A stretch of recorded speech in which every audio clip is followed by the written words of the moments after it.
ಈ ಸಮುದಾಯಗಳ ಬಗ್ಗೆ ಅವರು ಯಾವ ಕಾಳಜಿಯನ್ನು ತೋರಿಸಿದ್ದಾರೆ ಎಂದು ಕಾನೂನು ಸಚಿವ ಬಾಬಾ ಸಾಹೇಬ್ ಅಂಬೇಡ್ಕರ್ ಅವರು ಅಕ್ಟೋಬರ್ 1951 ಪ್ರಧಾನಮಂತ್ರಿ ಜವಾಹರಲಾಲ್ ನೆಹರು ಮಧ್ಯಂತರ ಸಚಿವ ಕಾಲೇಜ್ ಲೆಕ್ಚರ್ ಮಾತಾಡಿ ಸಂಸತ್ನಲ್ಲಿ ಪಾರ್ಲಿಮೆಂಟ್ ನಲ್ಲಿ ಬಾಬಾ ಸಾಹೇಬ್ ಅಂಬೇಡ್ಕರ್ ನಾನು ಮಾತಾಡಿ ನಾನು ಶುಕ್ರವಾರ ಮಾತಾಡುವಾಗ ಈಗ ಯಾಕೆ ಶುಕ್ರವಾರ ಮಾತಾಡ್ಬೋದಲ್ಲ ಸಹೋದರತ್ವ ಭಾವನೆ ಕನ್ಕ್ಲೂಡ್ ಮಾಡಿ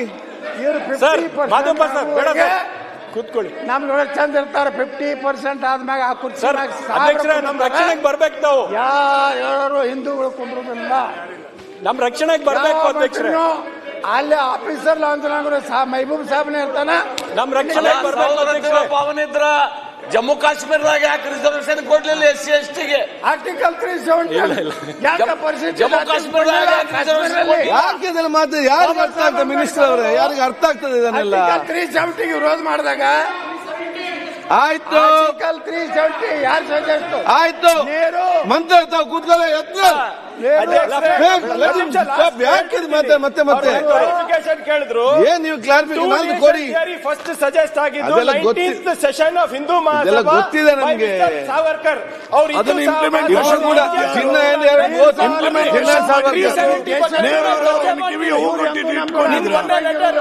ಕೇಳಿ ಇದು ಚಾಲೆಂಜ್ ಚಾಲೆಂಜ್ ಹಿಂದೂ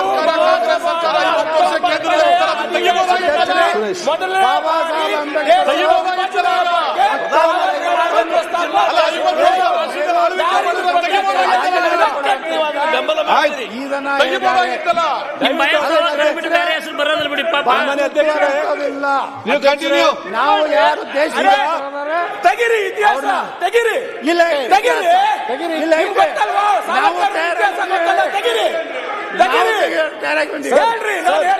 ಸುಳ್ಳು ಪ್ರಿಯಾಂಕರ್ಗೆ ಸುಳ್ಳು ಸಾವರ್ಕರ್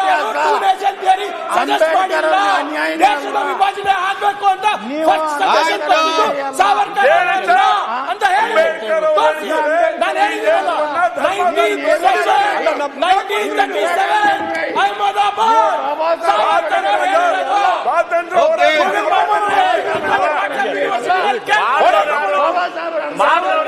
ಕೇಳಿ ಎಲ್ಲ ಗೊತ್ತಿದೆ. ನೀವು ಇತಿಹಾಸವನ್ನೇ ಕಲ್ತಾಗ್ತದೆ ನೀವು ಸರ್ಕಾರ ನಡೆಸಿದ್ರಿ ಹಿಂದೂ ಮಹಾಸಭಾ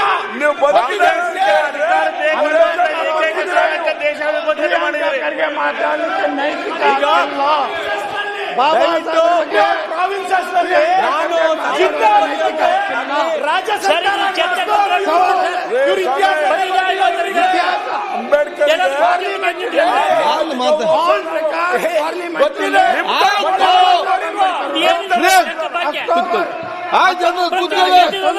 ಆಯ್ತು ನಾಳೆ ಮಾತಾಡಿ ನೀವು ಏನ್ ಬೇಕಾದ್ರೂ ಮಾತಾಡಿ ಎತ್ತಲವ್ರೆ ನಾನು ಏನ್ ಬೇಕಾದ್ರೂ ಮಾತಾಡಿ ಸುರೇಶ್ ಶೆಟ್ರೆ 50% ಮುಸ್ಲಿಮರಾದ ಅಧ್ಯಕ್ಷ ಯತ್ನಾಳ್ ಅವರೇ ಹಿರಿಯರು ಬೇಕಾದ ಅವಕಾಶ ಸಿಗುತ್ತೆ ಮಾತನಾಡಕ್ಕೆ. ಅಲ್ಲ ಯಾಕೆ ಪ್ರಿಯಾಂಕ್ ಅವರೇ ಹೌದು ನೀವು 100 ಸಲ ಯಾಕೆ ರಿಪ್ಲೈ ಕೊಡ್ತೀರಿ? ನಾವು ಮಾತಾಡಿ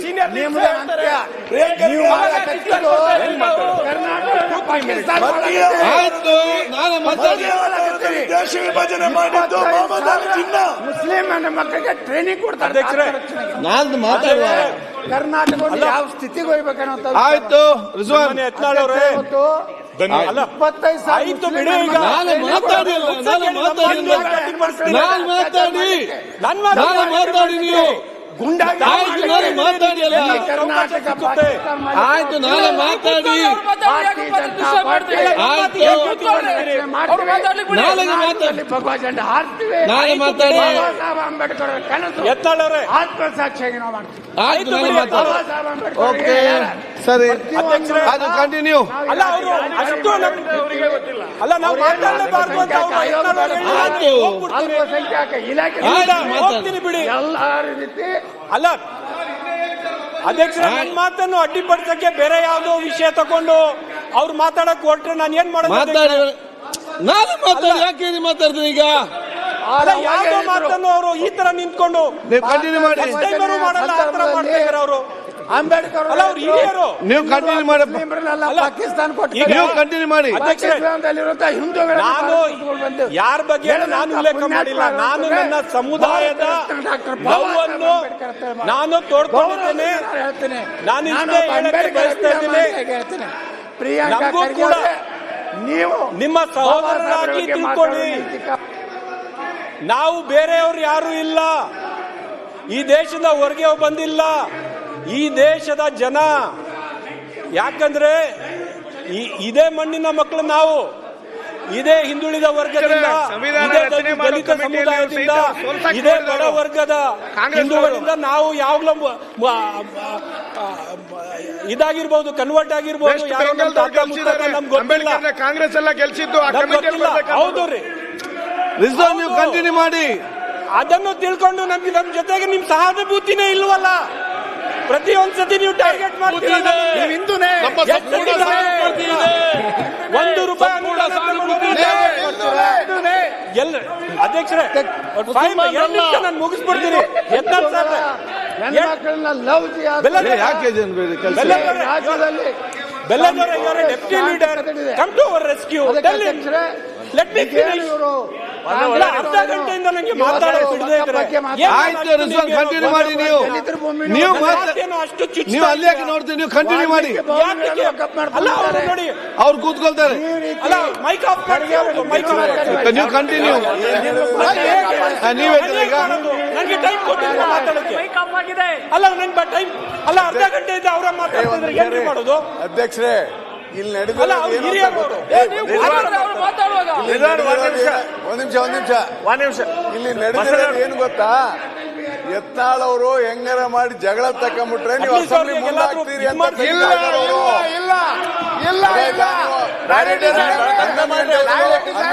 ಕಂಟಿನ್ಯೂ ಮಾಡಿ. ಚರ್ಚೆ ಮಾಡ್ಬೇಕಂತ ಆಯ್ತು, ಶುಕ್ರ ಚರ್ಚೆ ಮಾಡಿ. ಶುಕ್ರ ಚರ್ಚೆ ಮಾಡಿ. ಅಂಬೇಡ್ಕರ್ ಹಿಂದೂ ಆಯ್ತು, ಅಂಬೇಡ್ಕರ್ ಹಿಂದೂ ಅಲ್ಲ. ಶುಕ್ರ ಚರ್ಚೆ ಮಾಡಿ. ಆಯ್ತು, ರಿಜ್ವಾನ್ ಮಾತಾಡಿ.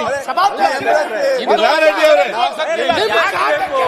ರಾರೆಡ್ಡಿ ಅವರೇ, ರಾರೆಡ್ಡಿ ಅವರು ಯಾಕೆ ನಿಲ್ತಿದ್ದಾರೆ? ನೀವಿರ್ಬೋದ್ರಿ. ಕೂತ್ಕೊಳ್ಳಪ್ಪ. ರಾರೆಡ್ಡಿ ಅವರು, ರಾರೆಡ್ಡಿ ತಾವು ಕೂತ್ಕೊಳ್ಳಿ. ಜವಾಹರ್ಲಾಲ್ ರಾರೆಡ್ಡಿ ಅವರು ಪತ್ರ ಆಯ್ತು, ಚಂದ್ರ ಮಾಡಿದವರು ಅಧ್ಯಕ್ಷರೇ. ಚಂದ್ರ ಕೂತ್ಕೊಳ್ಳಿ. ಜವಾಹರ್ಲಾಲ್ ನೆಹರು ಅವರು ಆಯ್ತು, ನಾಳೆ ಮಾತಾಡಿ. ಮೌಂಟ್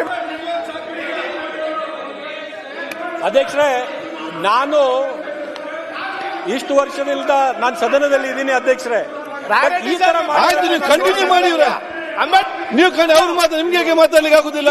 ಈ ತರ ಎಲ್ಲ ಆ ತರ ಮಾತಾಡ್ಬೇಕು. ಅಡ್ಡಿಪಡಿಸಿದ್ರೆ ಮಾತಾಡಿ. ನನ್ ಮಾತು ತಲುಪಬಾರ್ದು ಅಂತ ನಾನು ಏನ್ ಮಾಡೋದು ಅಧ್ಯಕ್ಷರೇ? ನೀವು ಅವ್ರನ್ನ ಕೂರ್ಸಕ್ ಕರೆಕ್ಟ್ ಆಗಿ ಕೇಳ್ತದೆ. ಅಧ್ಯಕ್ಷರ ಅವ್ರಿಗೆ ಕರೆಕ್ಟ್ ಆಗಿ ಕೇಳ್ತದೆ. ಕೂರ್ಸ್ಬೇಕಲ್ಲ ಅವ್ರನ್ನ. ಆಯ್ತು, ಸೊ ನಾನು ಇಷ್ಟೇ ಹೇಳ್ತೀನಿ ವೆರಿ ಅಧ್ಯಕ್ಷರೇ. ಕ್ಲಿಯರ್. ಇವತ್ತು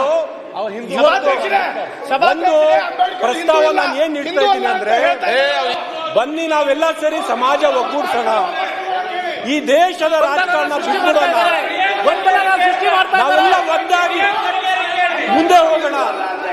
ನಾವು ಬೇರೆ ಅಲ್ಲ, ಸೃಷ್ಟಿ ಮಾಡ್ತಾ ಇದ್ದಾರೆ. ನೀವು ಬೇರೆ ಅಲ್ಲ. ನಾವೆಲ್ಲ ಪ್ರಜಾಪ್ರಭುತ್ವದಲ್ಲಿ ಬೇರೆ ಬೇರೆ ರಾಜಕೀಯ ಪಕ್ಷದಲ್ಲಿ ಇರಬಹುದು, ಬೇರೆ ಬೇರೆ ಸಿದ್ಧಾಂತಗಳಲ್ಲಿ ನಮ್ಮ ನಂಬಿಕೆ ಇರಬಹುದು. ಆದ್ರೆ ನಾವೆಲ್ಲ ಸೇರಿ ದೇಶ ಕಟ್ಟಬೇಕಾಗಿರೋದು. ಇಂಥ ಸಂದರ್ಭದಲ್ಲಿ ಅಧ್ಯಕ್ಷರೇ, ಇವರೆಲ್ಲ ಇನ್ನೊಂದು ಲಾಸ್ಟ್ ಮಾತು ಹೇಳಿ ನಾನು ನನ್ನ ಮಾತನ್ನು ಮುಗಿಸ್ತೀನಿ ಅಧ್ಯಕ್ಷರೇ. ಇವತ್ತು ನಾವು ಪ್ರಸ್ತಾವವನ್ನು ಇಲ್ಲಿ ಅಂಗೀಕರಿಸಿದ್ದೀರಿ ಅಧ್ಯಕ್ಷರೇ. ಇದ್ರ ಬಗ್ಗೆ ನಾನು ಯಾಕೆ ಹೇಳ್ತಾ ಇದ್ದೀನಿ ಅಂದ್ರೆ, ನಮ್ಮ ಇದೇ ಕ್ಷೇತ್ರಗಳನ್ನ 2 ದಿವಸ ಕಾಲ ತಾವು ಚರ್ಚೆ ನಡೆಸಿದ್ರಿ. 2 ದಿವಸ ಕಾಲ ಬೆಳಗಾವಿ ಅಧಿವೇಶನದಲ್ಲಿ ವಕ್ಫಿನ ಎಲ್ಲ ಪಾಕಿಸ್ತಾನಕ್ಕೆ ಸಾಧಕ ಬಾಧಕಗಳು ಎಲ್ಲ ಆಯಾಮಗಳ ಬಗ್ಗೆ ನಾವು ಚರ್ಚೆ ನಡೆಸಿ, ವಿರೋಧ ಪಕ್ಷದ ನಮ್ಮ ಸ್ನೇಹಿತರ ಮಾತನ್ನು ನಾವು ಕೇಳಿದ್ವಿ, ಸರ್ಕಾರದ ಪರವಾಗಿ ಮಂತ್ರಿಗಳು ಮಾಡಿದ್ದನ್ನು ನಾವು ಕೇಳಿದ್ವಿ. ಕೊನೆಗೆ ನಿಷ್ಕರ್ಷ ಬೇಗ ಏನಾಯ್ತು ಮುಗಿಸಿ. ಅಧ್ಯಕ್ಷರೇ?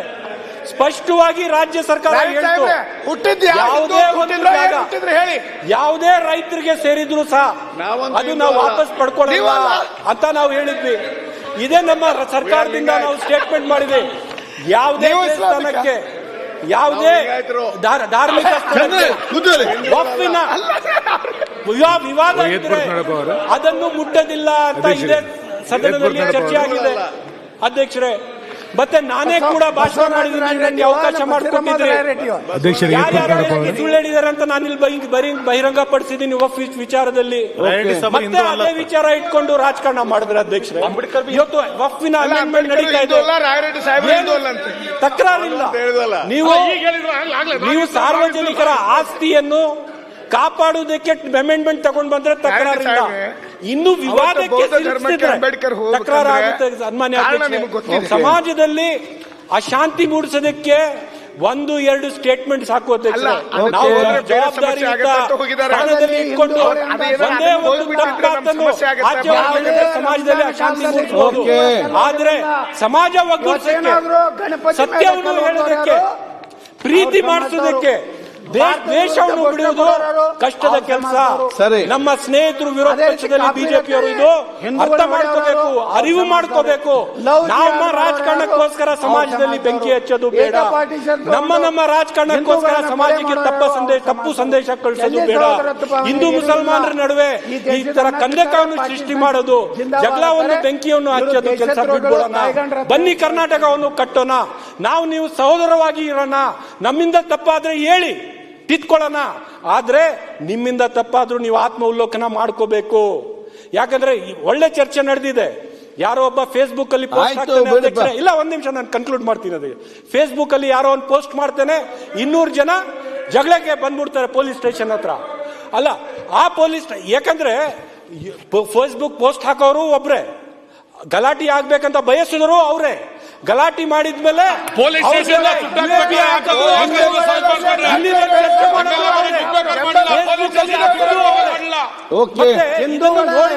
ಆಯ್ತು, ಬಜೆಟ್ ಮುಗಿಸಿ. ಈಗ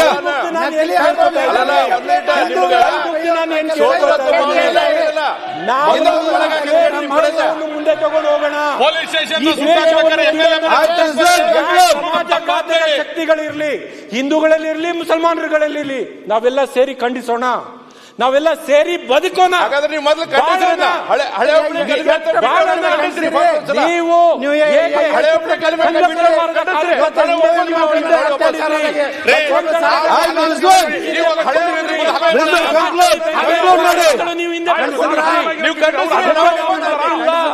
ಅದನ್ನು ಕನ್ಕ್ಲೂಡ್ ಮಾಡಿ.